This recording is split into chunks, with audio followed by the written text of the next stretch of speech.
안녕하세요, 찐TV예요. 오늘은 채끝살, 안심과 더불어 스테이크를 대표하는 3대 부위 중 하나인 꽃등심을 정리할 거예요.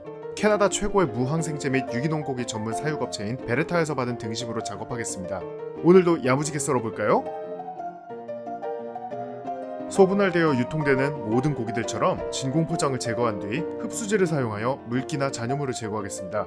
꽃등심은 소의 목심과 아랫등심의 사이에 있는 부위예요. 고기의 중간에 정심을 새우살이 감싸고 있고요. 지방과 고기의 균형도 좋아서 동서양 막론할 것 없이 사랑받는 부위이기도 합니다.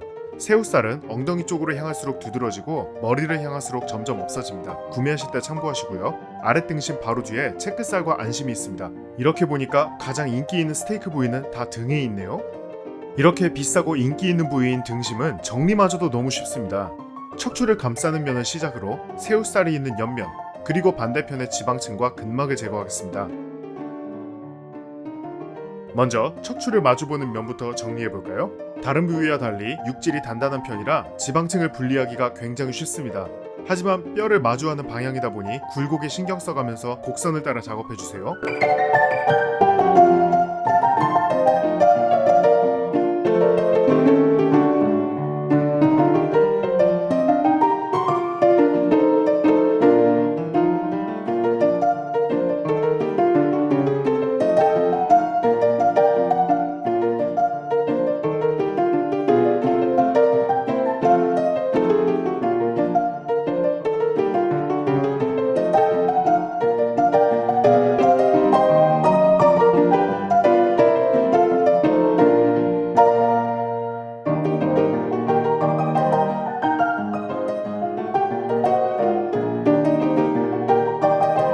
이번엔 반대쪽 면의 지방층을 제거하겠습니다. 표면이 편편하기 때문에 지방층과 고기 사이만 신경 쓰며 작업하면 됩니다. 하지만 지방층이 생각보다 두껍고 단단하니 조심하세요.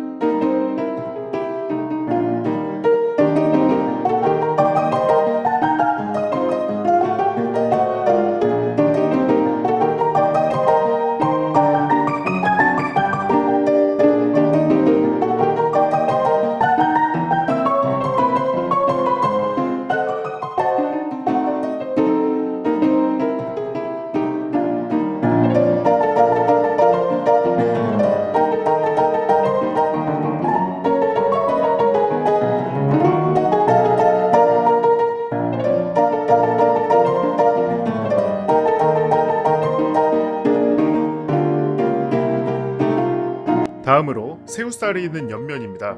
이 부분은 근막 제거 외에는 크게 신경 쓸 게 없는 부위입니다.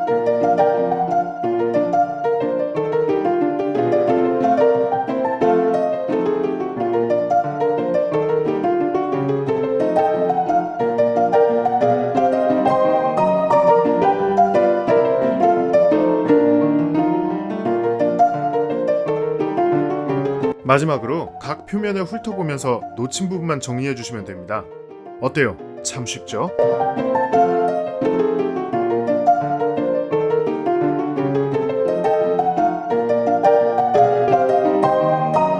새우살이 있는 면을 써는 방향 반대로 향하게 놓으면 정심과 떨어질 염려 없이 손쉽게 썰 수 있습니다. 스테이크의 두께를 어떻게 해야 될지 모르겠을 때는 손가락 마디 길이를 기준 삼으면 좋습니다. 고기가 편편하게 준비될 수 있게 가장자리를 먼저 조금 썰겠습니다.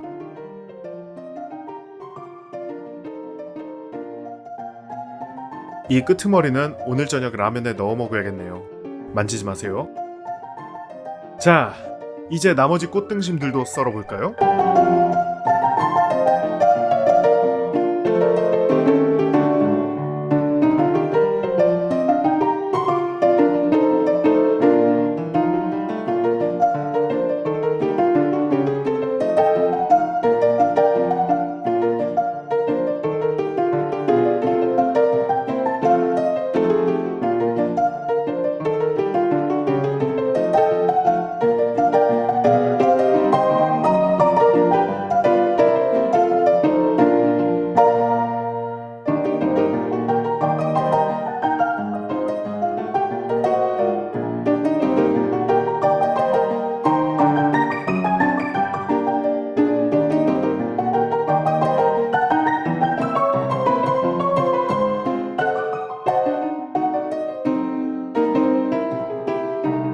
정말 맛있어 보이지 않나요? 이렇게 아랫등심에 가까운 꽃등심일수록 고기와 지방의 균형이 잘 잡혀 있습니다.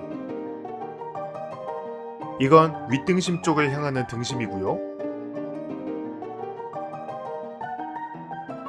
꽃등심의 중간 부위는 이런 느낌이에요.